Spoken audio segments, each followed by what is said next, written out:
কিন্তু আমি চাই না আমার আদরের বান্দারা জাহান্নামে যাবে, কারণ আমি এদেরকে বড় দুর্বল করে বানাইছি। ওয়া খুলিকাল ইনসানু যায়ীফা, মানুষের মতো দুর্বল কিছু বানাই নাই।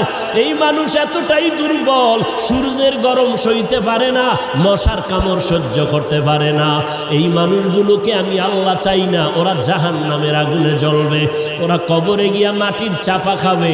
আমি আল্লাহ চাই আমার প্রত্যেকটা বান্দা বান্দি যেন জান্নাতি হইয়া কবরে আসতে পারে। এরপরেও যারা মেজাজটা গরম করিয়া দুনিয়ার মোহে পড়িয়া আমি আল্লাহর সাথে গাদ্দারি করিয়া আলেম ওলামাদের বিরুদ্ধে চলে যাবি, তোরা একটু শুনিয়া রাখ, আল্লাহর কোরআনের ঘোষণা শুনিয়া রাখ। আল্লাহর কোরআনটা কেমন সত্য, আজও পর্যন্ত কোরআনের চ্যালেঞ্জ কোনো বেঈমান গ্রহণ করতে পারে নাই। আজও পর্যন্ত কোরআনে একটা ভুল কেউ বের করতে পারে নাই। ওই কোরআনটা এত সত্যই যে বিধর্মীরা চ্যালেঞ্জ দিয়া কোরআনের ভুল বের করতে গিয়া কালেমা পরে মুসলমান হয়ে গেল, হিন্দু মুসলমান হলো, ইহুদি মুসলমান হলো, খ্রিস্টানেরা মুসলমান হলো, বৌদ্ধ ধর্মের লোকেরা মুসলমান হয়ে গেল। আমার নবী কেমন সত্যবাদী নবী, 63 বছর জীবনে ভুলেও কখনো একটা মিথ্যা কথা বলেন নাই। ও এলাকার মুসলমান, একটা মানুষ দ্বিতীয় একটা মানুষের নাম বলো।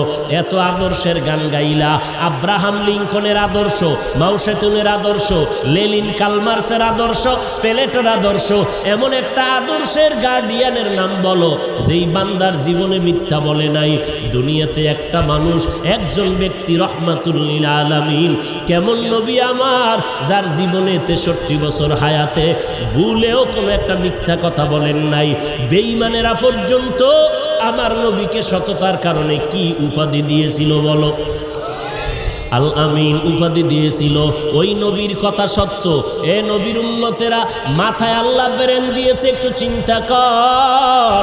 যদি কোনো ধোকায় পড়িয়া থাকো, অন্তরের একটু জিজ্ঞাসা কর, ওরে যদি বুঝি হুজুরে মিথ্যা কয়, লক্ষ লক্ষ নবীরা তো মিথ্যা বলতে পারেন না, লক্ষ লক্ষ সাহাবায়ে কেরাম মিথ্যা বলতে পারেন না, লক্ষ কোটি কোটি ওলামায়ে কেরাম মিথ্যা বলতে পারেন না। নবীদের কোনো গুনাহ নাই, এরপরও মরণ পর্যন্ত কান্নার আওয়াজ। অন্ধকার কবরে আমি একা কেমন করে থাকব? সাহাবায়ে কেরাম মিথ্যা বলেন নাই। এত বড় বুজুর্গ, এত বড় তাকওয়াওয়ালা, এত বড় ইলমওয়ালা, এত বড় আমলওয়ালা, এরপর মরণ পর্যন্ত কান্না করলেন। আবু বকর কত দামি, নবীর প্রধান খলিফা, সারা দুনিয়ার মুমিনের নেক আমল যদি এক পাল্লায় দেওয়া হয়, আবু বকরের নেকের পাল্লা ভারী হয়ে যাবে। সেই আবু বকর